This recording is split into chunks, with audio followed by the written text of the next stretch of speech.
Good morning, everybody. I am Dr. Sonia Tiwari from the Department of Community Medicine, Arvindo Medical College, Indore. Today, we'll start with the second spotter regarding the entomology, that is housefly. In the last video of spotters related to entomology, we have covered the mosquitoes and its different varieties. You can go through it. Today, we'll see the first spot regarding the entomology. That means the second spot is the housefly.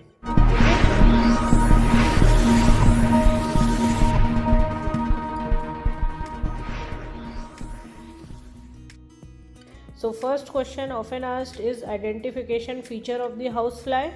It is grey in color, hunchback appearance, body divided into head, thorax and abdomen. Thorax marked with 2 to 4 dark longitudinal stripes. Abdomen is segmented with light and dark markings. Okay, so this is the main identification feature, that is grey color, hunchback appearance, body divided into head, thorax and abdomen. Thorax marked with 2 to 4 dark longitudinal stripes. Abdomen segmented with light and dark markings all over. Okay, so this is the identification feature. Name various life stages of this insect. So eggs, larva, that is the maggot, pupa and adult housefly. First will be the egg, then maggot formation will be there, that is the larva. Then we'll have the pupa and the adult housefly. Name some common species of the housefly. So some common species of housefly are Musca domestica, Musca bicinia and Musca nibulu. Okay, so these are the various species. One more is there, that is Musca sorbens. Now comment on the breeding habits of these. This is very important, that what are the breeding places of the housefly. Okay, so the breeding places preferred by housefly in order of preference are as follows. That is the fresh horse manure, human excreta, manure of other animals, the garbage, decaying vegetable and fruits, and rubbish dumps containing the organic waste. Okay, so breeding places are very important. You should know them, at least few of them you can enumerate. That is the fresh horse manure, human excreta, manure of other animal, garbage, decaying vegetables and fruit, and rubbish dumps containing the organic waste. This is important. Then comment on the feeding habits. Feeding habits will be what? It does not bite, does not eat the solid food, it vomits on the food and makes a solution and sucks this liquid.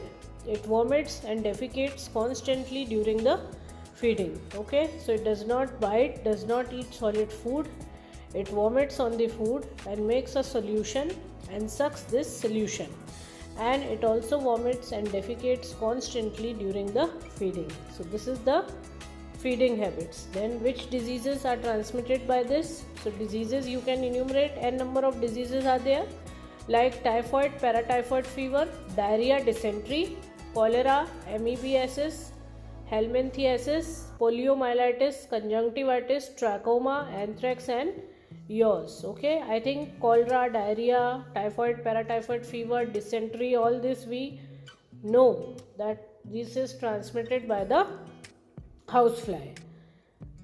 Enumerate the mechanism by which the housefly transmit the disease. So it is mechanical transmission, vomit drop and defecation.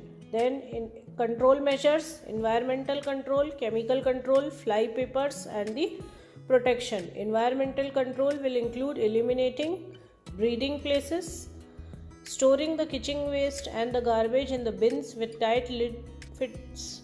Then regular collection, removal and disposal of refuse by burning or burying like in a sanitary landfill, stopping open defecation, provision of sanitary latrines, sanitary disposal of animal manure, keeping surroundings clean.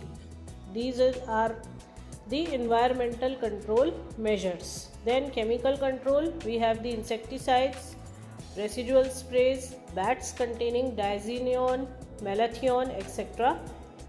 Cords and ribbons impregnated with diazinon, phantheon, dimethoate, space spray with pyrethrin, larvicides such as diazinon and dimethionate, fly paper, these have an adhesive to trap the flies.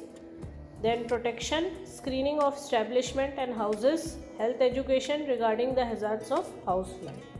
So all the control measures you should know, that is environmental, then chemical, what all sprays you are going to use of fly paper so that it acts like the tape and the fly is stuck on it, and the protection, health education. These are important. So in the flies also you have to remember the same things, that is you have to remember the breeding place, feeding sites, various diseases, then mechanism by which the disease are transmitted, and the control measures. Then the next one which we are seeing today is the sandfly. Sandfly, the identification features are small insect with the body divided into head, thorax, abdomen. Fly में भी ऐसे ही था, head, thorax, abdomen, ठीक है. और उसके बाद में सैंड फ्लाई में भी वैसे ही है, head, thorax and abdomen. The head has long, slender and hairy antenna. Wings are upright and lanceolate in shape, lancet shape, that is, it is the, you must have seen the lancet, it is of that shape. Then wings are densely hairy. In the wings, second longitudinal vein branches twice, and the first branching occurs in the middle of the wing. Legs are very short, slender and out of proportion to the size of the body. Abdomen is intensely hairy. तो ये important features हैं कि head, thorax, abdomen में divide है body. Head उसका long, slender और hairy antenna है. Wings upright है, लैंसियोलेट है शेप में, ठीक है. फिर विंग्स डेंसली हेयरी है. Wings, the second longitudinal when branches twice, the first branching occurs in the middle of the wing. Legs very long, slender, out of proportion, and abdomen is intensely hairy. Name some species of medical importance. Phlebotomus, Argentipes, Phlebotomus, Pepatici, Sargentii और पंजाबेंसिस. ये सारे इसके species हैं. इसमें से जो भी एक दो याद रहे आपको, आप रख सकते हैं. फिर diseases transmitted by the sandfly, काला अज़ार, सैंडफ्लाई फीवर, ओरिएंटल सोर. ठीक है, डिजीज़ इंपॉर्टेंट है इसलिए डिजीज़ याद रखना ही है. काला अज़ार, सैंडफ्लाई फीवर और oriental sore, these are the diseases. Comment on the biting habits of this insect. So only the female bites, okay. That also bite during the night. Bite is irritating and it is painful. ठीक है, तो सिर्फ female ही bite करती है और वो भी night time में करती है. और जो भी बाइट होगा वो इरिटेटिंग होगा और बहुत पेनफुल होगा. ठीक है. Name the endemic areas for the diseases transmitted by sandfly in India. तो ये इधर इस तरफ तो नहीं है लेकिन it covers the belt of Bihar, Jharkhand, Eastern UP and West Bengal. Sandfly fever or sandfly diseases are common at that places. Why is it easy to control sandfly? Enumerate the control measures. Mostly sandflies do not fly. They only hop within 50 yards of their breeding place. No resistance to DDT has been reported. Okay, so insecticides used, spraying with DDT or Lindane is very effective. Spraying should be done in both human dwellings and cattle sheds. And last but not the least is the sanitation. Sanitation means removal of shrubs, vegetation within 50 yards of human dwellings, filling up the cracks and crevices in the walls and floors of houses and cattle sheds, location of cattle sheds and poultry houses at a reasonable distance from human habitations. ठीक है, तो इसकी body parts के बारे में भी आप याद रखिए सैंडफ्लाई के. फिर उसकी मेडिकल इंपॉर्टेंस के स्पीशीज़ क्या हैं, disease transmitted, then biting habits क्या हैं, and how you can control all this by insecticides, by sanitation, etc. Okay, so I think 2 spots are enough for today's class. In the next class we are going to see the other spots. Thank you. Have a nice day.